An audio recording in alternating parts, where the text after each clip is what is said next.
So it's possible that during the first cycle or two, you get a divide by 0, because some of your t previous values might still be 0. Okay? In fact, if you try and do this comparison on your first cycle, all of your t previous values are going to be 0. And you can't divide something by 0. What do you get if you divide something by 0? You get infinity, right? And MATLAB can't deal with infinity to give you a warning or maybe an error. So, well, it'll store the number infinity, but it's not much good to you, you can't do anything with it. So basically, we just want to do this if we've done more than, let's say, if we've done more than 2 cycles. So, in a while loop, if you want to know how many cycles you've done, you've got to use a counter. So I'm just going to type in here, I'm going to make a variable count. I'm going to set it to 0, and then every time I go into my while loop, every time I do a loop in my while loop, I add 1 to my count. So that means if I just check count, I know how many loops I've done. Okay? And I'm saying that we only want to do this comparison between the current value and the previous value if we've done more than 3 loops. That means that count is greater than 3. Okay? So if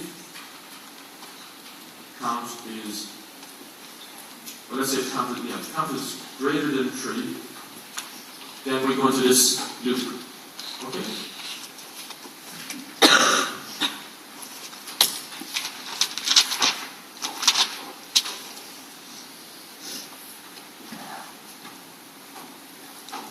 Okay, so that leaves us with a small problem that if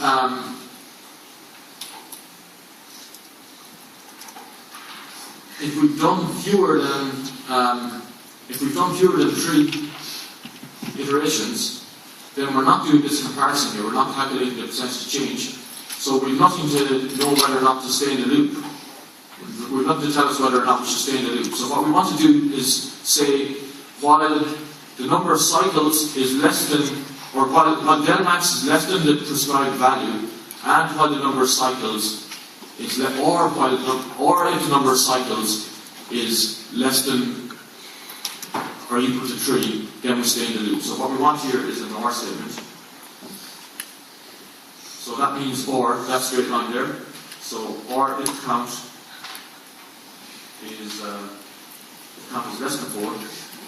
So as long as count is less than 4, or our convergence criterion is less than 0.1, then we're going to keep looping. Okay? Everybody understand this?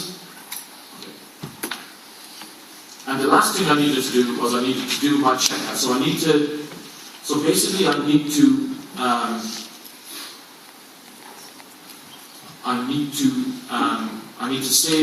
figure out what's the maximum value of delta in my max. That's going to be my del max value. Okay? So, maybe I'll jump to one I did earlier because I'm running out of time a little bit here. But here you can see, I've done the same thing here. Here's my delta. Okay? Now, one thing I meant to say to you, you want to use an absolute value, because while delta is getting smaller, it could be still getting smaller by 10%. So if the temperature is dropping by 10%, you still need your solution is converged, so you get a minus delta value. So the best way to deal with that is convert it to an absolute value, because we're looking for the absolute change. So that's just simply a matter of typing in ABS and bracket around your expression. Okay? So before I do my comparison, I set my del max to a very small number, like minus 999. Okay? So I know that the first time I do my check, the first number is going to be greater than this. Okay, so I come in here, I calculate my first del, that'll be for I1 and J1, okay, so that'll give me my first value of del. Then I ask the question, is this greater than del max? And if it is, then I change the value of del max to this current value of del. Okay, so think about it. We come in here, the first time we're doing this check, del max is equal to minus 999. Okay, I come down here, I calculate del 1, 1, and that's going to be equal to t 1 plus 1, j 1 plus 1, so that's going to be t22 minus t old 22 divided by t old 22. If this value, del 1, 1, So del ij is greater than minus 999, which it will be all the time. That means we're setting del max to this first value of del. Okay? Job done. Then we come around, we check the second value of del. That's going to be del 1, comma 2. We calculate it from here. If del 1, comma 2 is greater than del max, then we change the value of del max. If it's not, we don't touch del max. And by the time we loop around all the grid, this little check here has basically figured out for me what is the maximum percentage change of any temperature in my grid. And basically, that's all I need to know to tell me whether or not I want to stay in my loop. Okay? So that's pretty much the program. And I told you to check it I think I told you to check it to see if the temperature change is less than 0.1%. So that means setting the while statement, so it means saying while del max is greater than 0.1%, then we keep on looping. So let's just run this.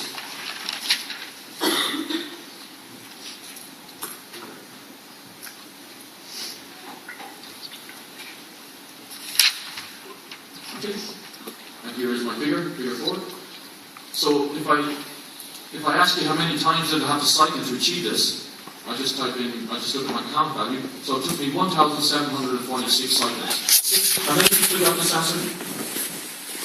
Or maybe you got something close to this? Okay, so basically 1,700 cycles seems to give me the correct answer. That's exactly what I asked you to do, so if you got something wrong about that, you weren't too far off the mark. Now just as an added insight, I set this convergence criterion before I actually ran the problem myself just to check if this is really giving me the true solution. So basically I told you this, I was kind of thinking to myself 0.1% doesn't seem like very much of a change. But supposing I asked the question, now I didn't ask you this, so I didn't expect you to do it. But suppose I asked the question, is this 0.1, is it a tight enough convergence criterion? Should I have been stricter on MATLAB? What if I said 0.01? So what I do is I just run it again for 0.01, and I compare my temperature distribution to what I got using 0.1. So it's going to open now in a second. So there's the one that you would have gotten using a del max of 0.1. So you can see it's taking a lot longer this time because it's doing more cycles because I've been more strict on the convergence criterion. And when I compare the two of them, you can see they're different, right? They're a little bit different. In this case, this light blue region here only goes up to about 60, whereas here the light blue region goes to 70. So it's changing. So that tells me that the 0.1 here that I used wasn't strict enough. Now, how many cycles did I take when I changed to 0.1? So remember, I changed the 0.1 then to 0.01, and the number of cycles it took when I changed that went up to 3,637 cycles. Okay? Now, if you're working for an engineering consultancy and you're trying to figure out these temperatures, someone might tell you, hey, if it goes down to, it's only changing by 0.1% from cycle to cycle, that's probably good enough. Don't waste your time trying to get it more exact. But if you're working for NASA and you're trying to figure out the temperature distribution in a thermal barrier coating for a space shuttle, and they say, hey, we want this solution to be correct to 60 places a decimal, then you might have to increase this number to a smaller number, maybe something like that, and rerun your simulation. And it'll take more cycles. You might take 10,000 or 20,000 cycles here, but at least you can say with certainty how accurate your solution is. Okay? So that's the whole idea of this convergence check here. Okay? Any questions? No questions? Okay, thanks very much. Also on Friday, so the assignment that I gave yesterday and that you'll be doing today, we don't have any lectures next week. Next week is the end of the semester. So the hand update for that is it's going to be Friday morning, so you're going to have to get that done by Thursday evening. And on Friday I'm going to just run through the solutions for